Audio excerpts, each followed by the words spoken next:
In this video, we're going to solve a one-step linear inequality. Once we've solved it, we'll graph the solution set to this inequality on a number line, and then we'll write that solution set using interval notation and set builder notation. So the inequality that we have here is negative 5y greater than 10. We want to get y on its own in order to solve this inequality, and since we have negative 5y, that's negative 5 times y. Since we have that, we'll divide each side by a negative 5. So we're going to take negative 5y, we'll divide that by negative 5. Now, when we divide each side of an inequality by a negative, we must reverse that inequality sign. So this is negative 5y divided by negative 5, now less than, and on the right side, I'm going to take that 10 and also divide it by a negative 5.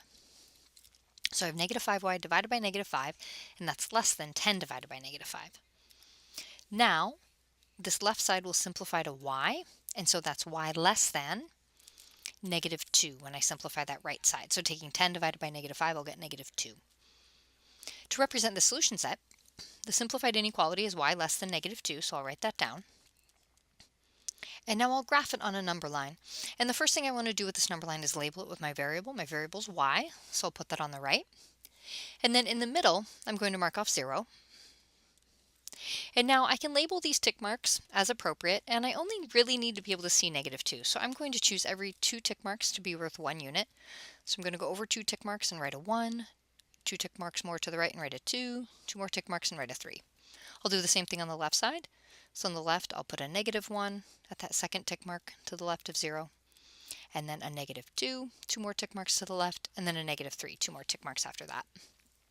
To graph this, I want to identify where negative 2 is on my number line, which I see, and now I want numbers less than negative 2, strictly less than. So I'm going to put an open bracket pointing to the left, and then I'll draw an arrow that continues to the left.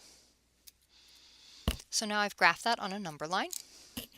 Now that I have, I can very readily write that using interval notation. I can see that number line, that rounded bracket, is right at negative 2. So on my right, I'm going to have negative 2 and a rounded bracket.